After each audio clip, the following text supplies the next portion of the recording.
Welcome, everybody, to the news segment. This is August 13th, Friday the 13th, 2021. My name is Ken. Thank you so much for joining us. With me is host Wendy. Wendy, what are you drinking? Well, I have a Adam Fefke's Strawberry Blonde Ale from Eastern Market, which is very delicious, man. The strawberry is definitely kicking in there. I'm liking it. But I also am about to open a Cocoa Banger from a brewery out of Estonia because, I'm trying to incorporate the international beers into our podcast since we're so horrible at the international trivia. The beer IQ trivia. Thankfully, there won't be any beer IQ tonight. We'll be doing something different for King of the Hill. Of course, King of the Hill, guys, if you don't listen live, you can head over to our Instagram, check out our IGTV, and you can see all of our King of the Hills.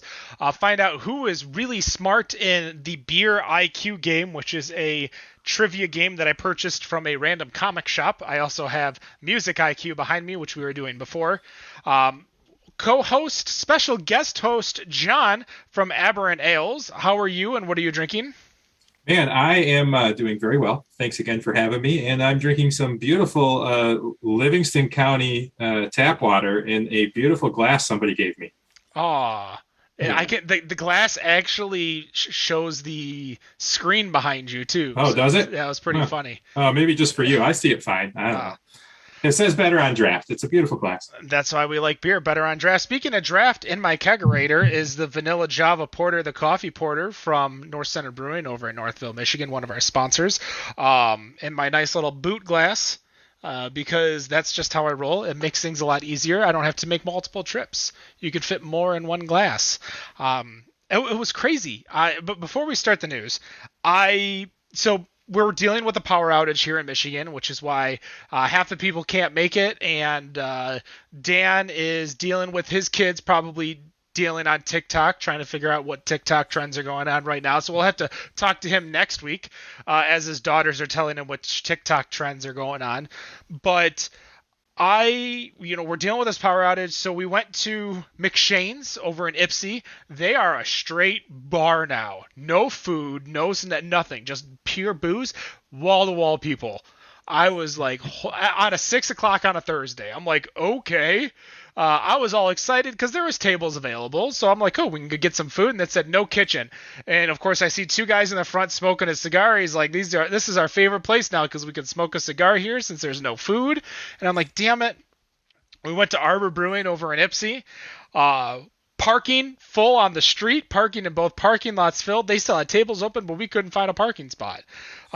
So we wound up going to the Moose. We just signed up for the local Moose Lodge.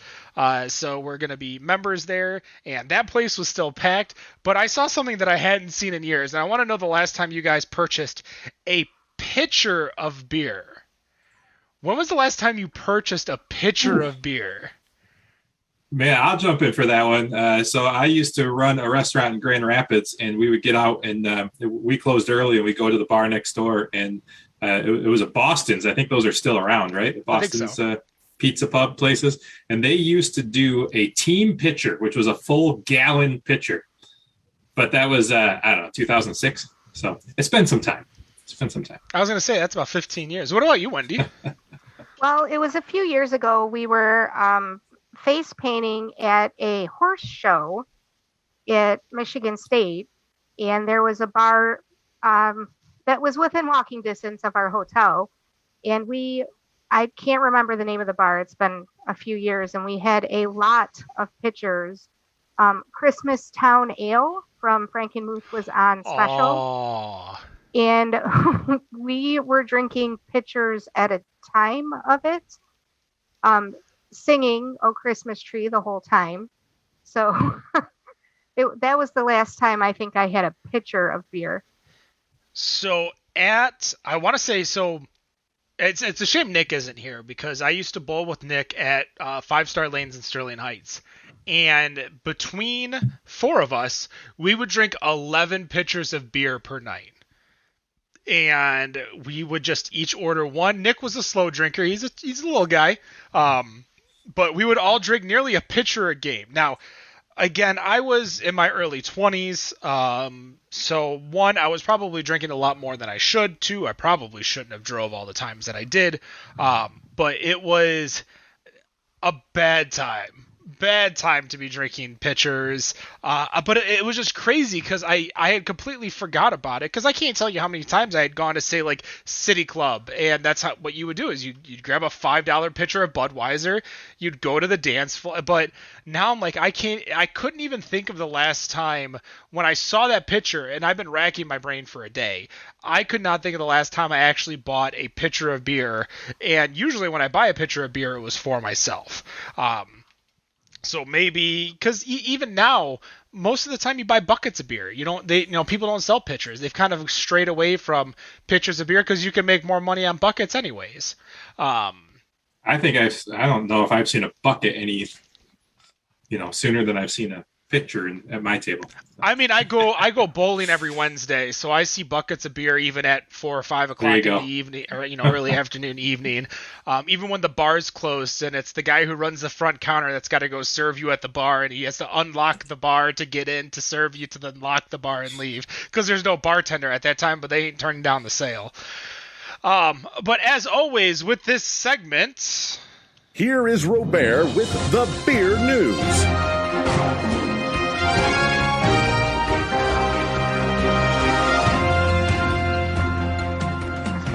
Now, last week Danny tried to chug a beer during that time, but it didn't work out as well.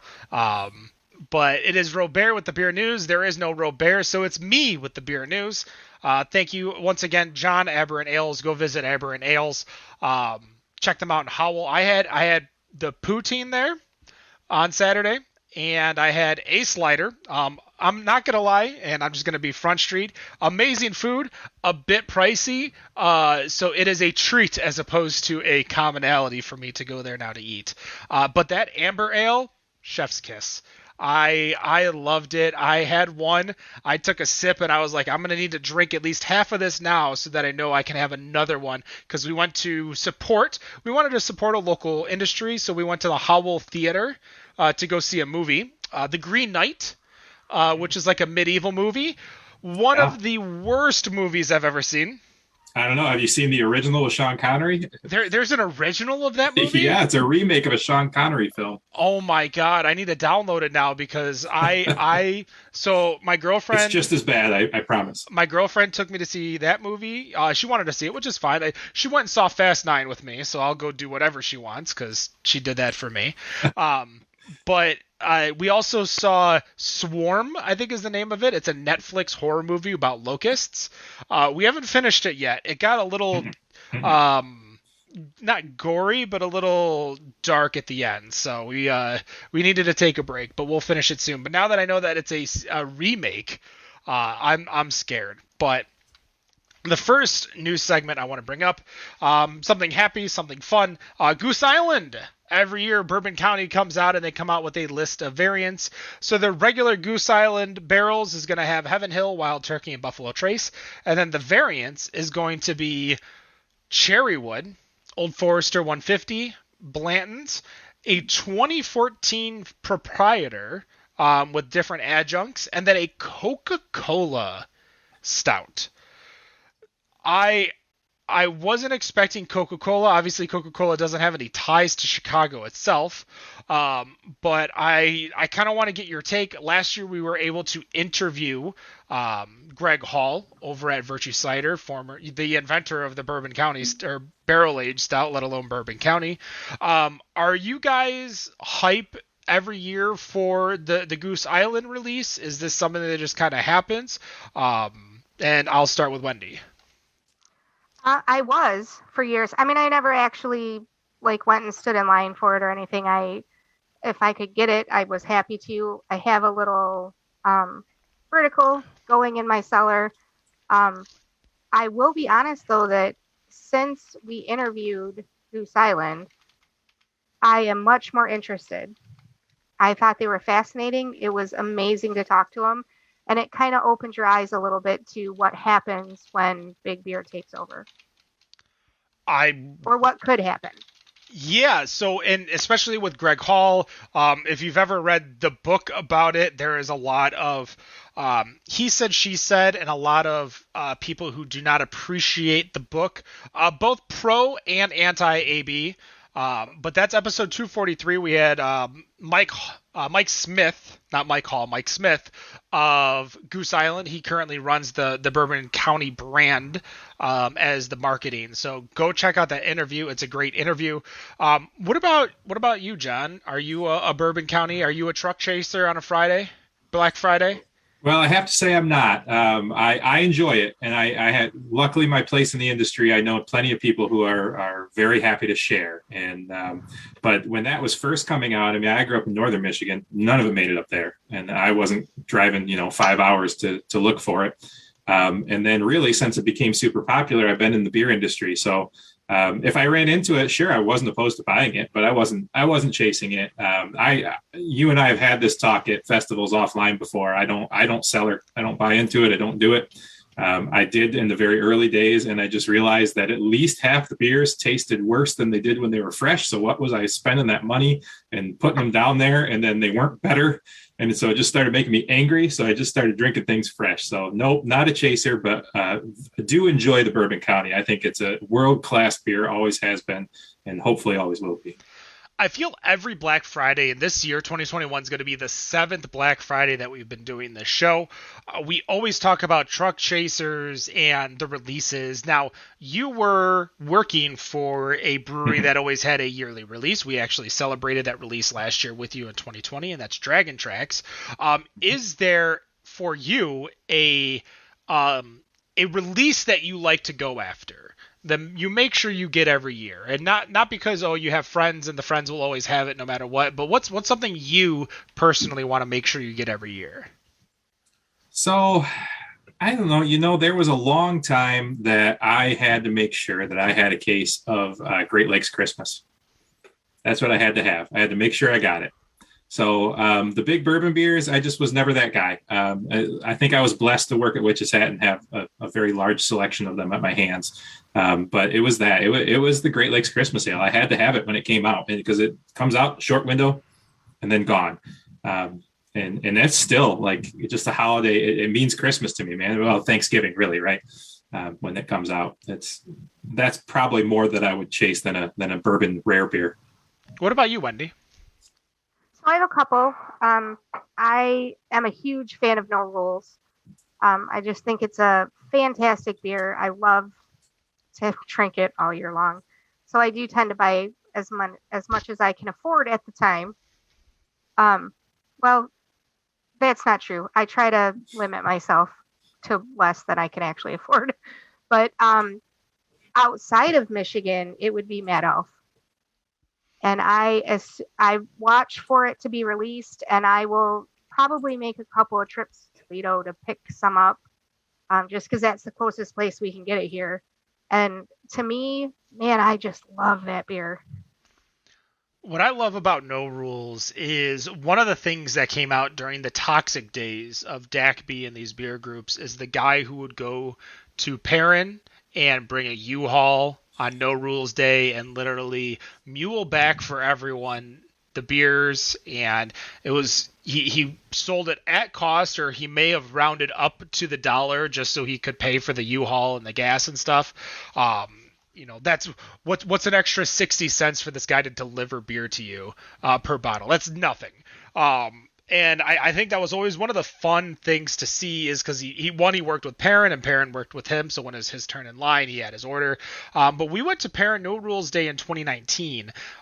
No Rules Day, if you've never been, is an amazing, fun little festival. What sucks is that we did not get a chance to enjoy the line because there was a huge share going on in the line prior to No Rules Day.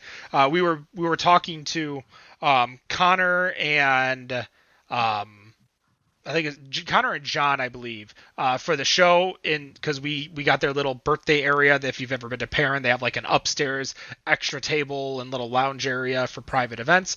Perrin is great for me though. Growing up in Troy, always my release that I loved was Griffin Claw was always up there. But it pains me because I'm pretty sure I'm mixing it up with the other one, but Sin Eater. Whenever the Sin Eater release was over at Dragonmead, and it's either Sin Eater or Armageddon. I can't remember which one is the variant of the other, but I'm pretty sure Sin Eater is the one that has the special release. But I would always make sure to go get it just because I loved everything that Dragonmead did. Dragonmead was always my favorite brewery to go to, and it was because they had so many options. Like, you could go there 5 times, have 30 different beers, and still not had the same beer. And it's not because they've been rotating; it's because they just have such a large selection. But I was curious though, what are you guys? Do you have an opinion on the Coca Cola Stout? Because that's a very very specific introduction into the craft beer world. I don't think we've had a Coca Cola Stout before.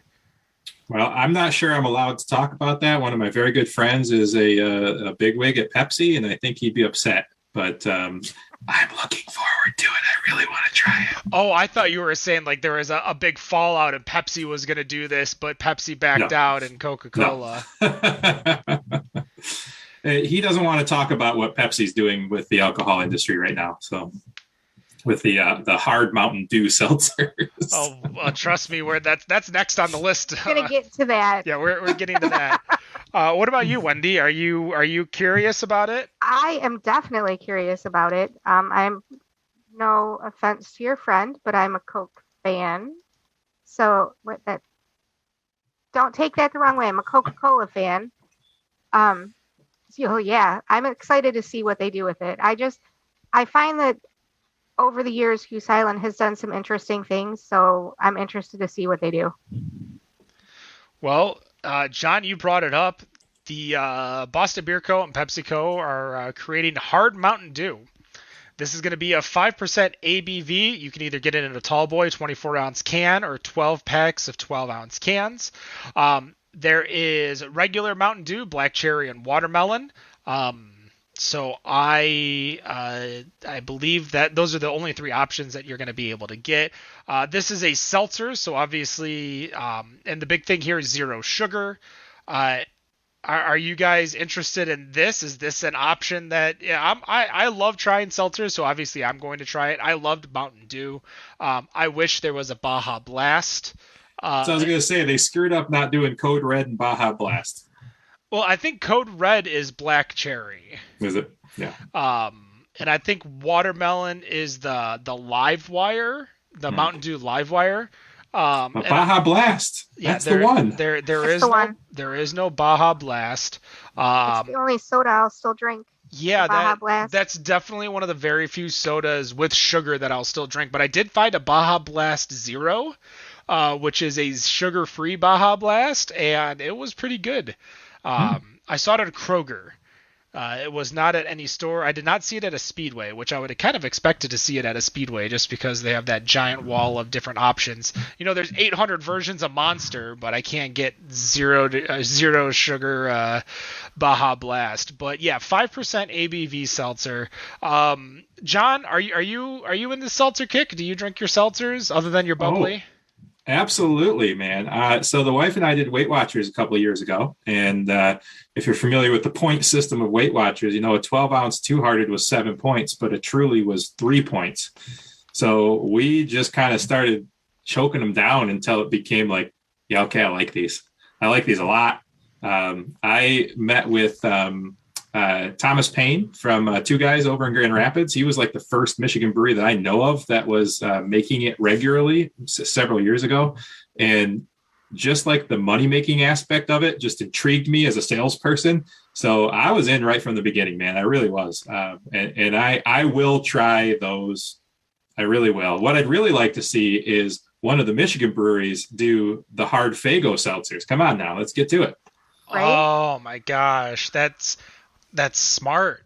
Where's Aberrant? Right? Wait a minute. I was gonna say Right? you have an insight to a brewery right now. Where's Aberrant with the Faygo? I want a red pop Right? seltzer. All right, I was we'll get gonna on say it. odd side with your 400 different flavors. Mm-hmm. You know, Where you at? you mentioned the price point, and I want to tell everyone a little bit of a secret regarding the price points of seltzers. So, if you love your odd side seltzers and you love a specific brand, you can save a lot of money by purchasing a kegerator. And how you will save that money is buying half barrels of your favorite seltzer, because even when you're not buying directly from Oddside and you're buying from third-party distro, the price of a half barrel is so ridiculously cheap that you will save so much money that I could easily say you would purchase that kegerator in 2 kegs. Oh, Ken. So when we were looking at, self distro over at Aberrant trying to figure out pricing, I called Wes and I'm like, hey man, how much is that seltzer to a bar? Like the wholesale cost to a bar? He's like, I don't want to say. And I was like, but how much? Though? He's like, cheaper than Miller Lite. I'm like, cheaper than Miller? He's like, cheaper than Bud Light. He's like, yeah, cheaper than Bud Light. I'm like, cheaper than Coors Light? He's like, might be cheaper than Coors Light. I was like, oh my God, Wes. Yeah, their price point is ridiculously small. And he's probably going to be mad at us for saying this because it's on sale for $5 a glass at most places. Well, I mean, you're paying for bar prices anyways. Like, right. You're rarely do you, I haven't found Oddside on draft yet. Whereas I've seen it in cans all over the place, and I'll see it at bars, and I'll see it. All bias aside, Ken, I have tried every seltzer on the market, and Oddsides holds up or is better than every one of the traditional seltzers. Now, I'm not talking about the fruit juice added or the smoothie seltzers. I'm talking about like truly White Claw, Bud Light seltzers. Oddside's better than all the of them. Real seltzers. Yeah. I will say Oddside has some winners. Oddside has some losers. My favorite, and I think y'all are going to laugh at me, which is perfectly fine. Mick Ultra Spicy Pineapple. Easily one of my favorite seltzers that I've ever had. You found one I haven't tried. I love the Milk Ultra organics, and they're zero sugar, I believe. They're 80 calories. And as someone who also was for a while, I was on keto, so the big thing was no carbs. So, your 7 points in two-hearted carbs was easily like probably 80% of what I could do in carbs a day for one two-hearted. So that's why I went to seltzer, and I would just drink seltzers anytime I would go out. I'd go to Bevmo, or I'd go to whatever local store that they had, and my work was always just like, we can't keep doing this. And I'm like, all right, do you want me to go to the bar and buy 2 shots of whiskey? Because you allow me 2 drinks a day. I could do 2 shots of whiskey and do more damage than this 6-pack of seltzer, or usually 12-pack of seltzer. But I brought up this last article because I think we have an expert here to chat about it. And that is creating your developing an off-premise and marketing strategy for the back half of the year. This is a consulting group for craft breweries. Their latest assessment says that the biggest thing is to not necessarily worry about trends, but worry about getting your beers on off-premise channels. So obviously that's one thing, one of the reasons probably why Aberrant brought you in is to try to get some type of distro, whether it is into bars, restaurants, or onto shelves. But what do you think is the big thing that, coming into the last third of the year, breweries need to do to make sure that they stay afloat? Well, I mean, quality control is number one when you're trying to get into retail, right? Because you're on the shelves, you're competing with everything, and you can't have packages exploding. You can't have, issues like that. But really, they're completely right. It's all off premise. It's 100% off premise. The restaurants, we already talked about it. A lot of them are not open. The ones that are open less hours. People are not going out. The trends of people spending money in public are going down. You said it yourself. You came to our restaurant. The prices are high. Well, food costs have gone up like 140%. Chicken tenders for our kids menu went up 140% the cost in the last 3 months. So you're seeing almost all the growth in consumption come from off premise. So absolutely, you have got to figure out whether it's I don't know what they're called now, but they used to be Michigan Mobile Canning. They're called something else now, right? But you either have to figure out them or get yourself a canning line. If you are trying to grow in the market, it is off premise. I want to make sure. I said the food was amazing. It was just too pricey. The food and the food quality and price matched. Mm-hmm. I just can't spend that much Sure. every single date night. What they doubled down on there was, and I called for this years and years ago when I saw the breweries were thing. I said this is gonna impact the food side, because people are gonna see what handcrafted local ingredients, high quality, high cost goods are going to succeed, and it's going to translate into the food side. And that's what we're seeing. In order to be different, Aberrant, everything's handmade, scratch made there. I don't know if you're familiar with the Wooden Spoon in Brighton, but recently closed down.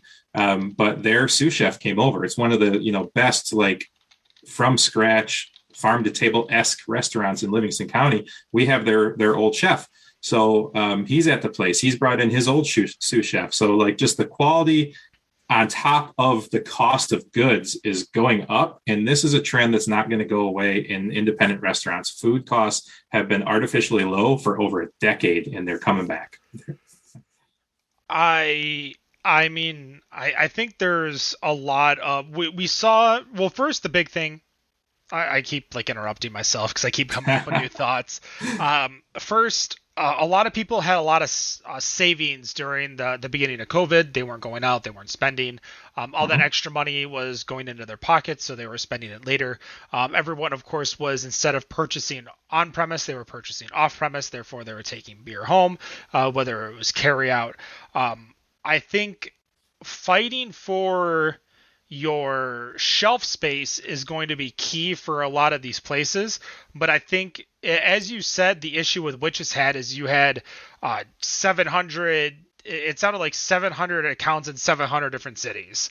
Like, it was all over the place. There was no rhyme or reason. There was no ability to it's almost sounded like what the problem with Barrel and Beam, because Barrel and Beam was self-distroing for a while, and that just didn't seem good for being up in Marquette and trying to self-distro down here in Michigan, the Lower Peninsula. Upper Peninsula is still Michigan. Please, for the love of God, do not write anything bad on iTunes because I said that.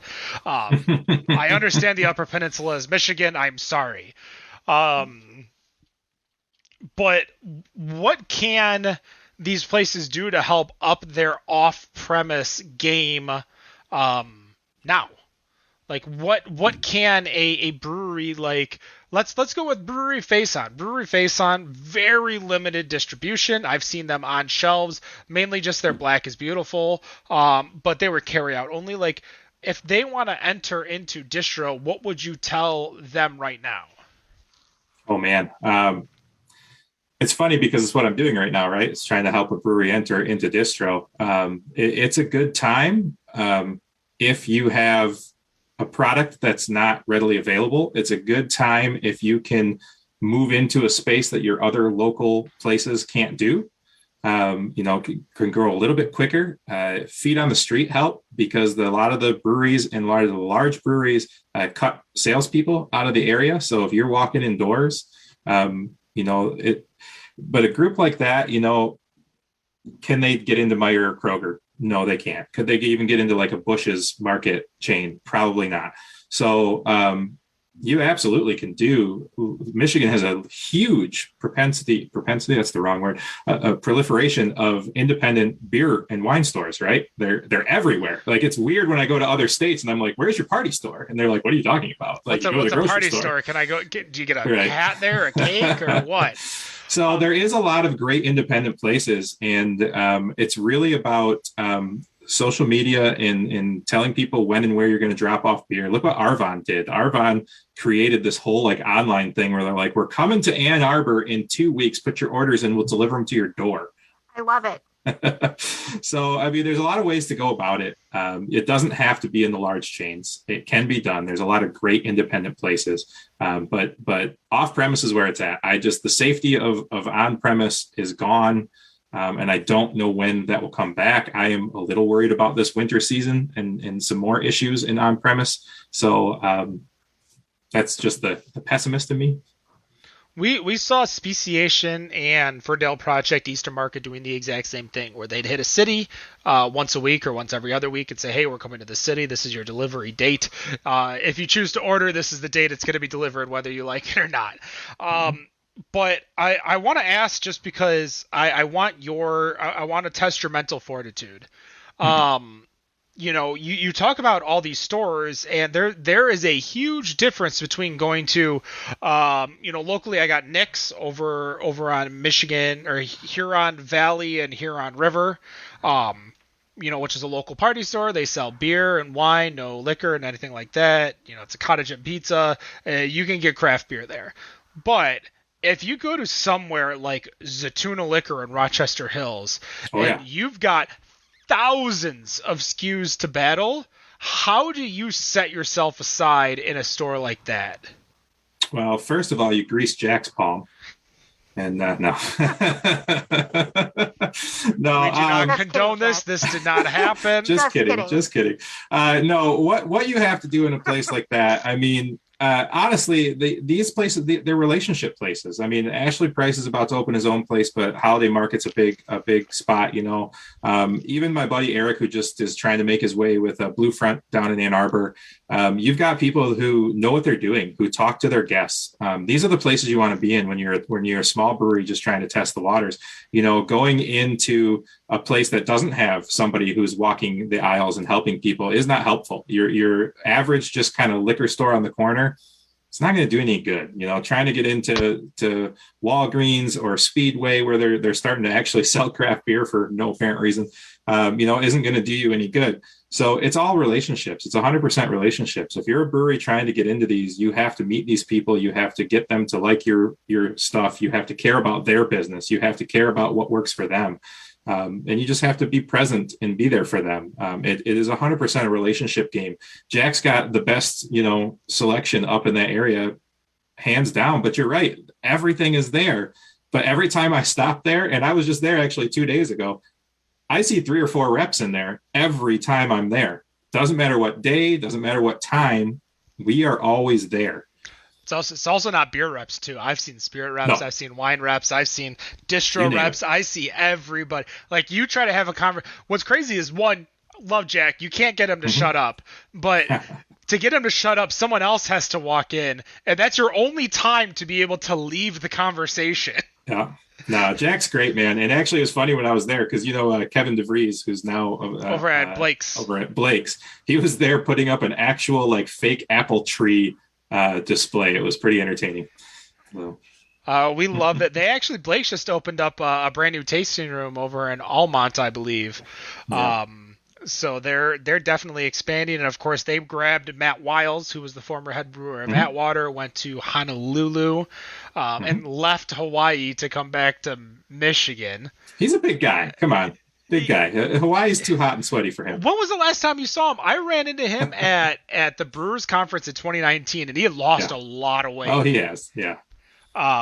He has. But going back to Dr. Trey that was on, it's a community. And they're an extension of your community. Even though Rochester, is an hour away from Aberrant Ales here in Howell, it's a community. And him and I are friends. I've been doing business with him for 10 years. And I just, it's about respect and it's about communication. I'll off air tell you a fun story about Jack that involved me breaking a lot of laws. But that's going to do it. The Better on Draft podcast. This is the news segment. August 13th, Friday the 13th. I wanted to say October. It's spooky scary, so it's October-ish. Folks, if you're listening now, you're listening on the podcast or you're listening live, you can continue listening live. We're going to do our quick King of the Hill. If not, you can head over to our Instagram.tv or Instagram TV and see our King of the Hill. It's just a fun little game we play to end the night as we kind of finish the beers. So that's going to do it. The news segment, August 13th. No matter what you think of your beer, we think it's Better on Draft. Have a good night. Peace. Thank you, Wendy.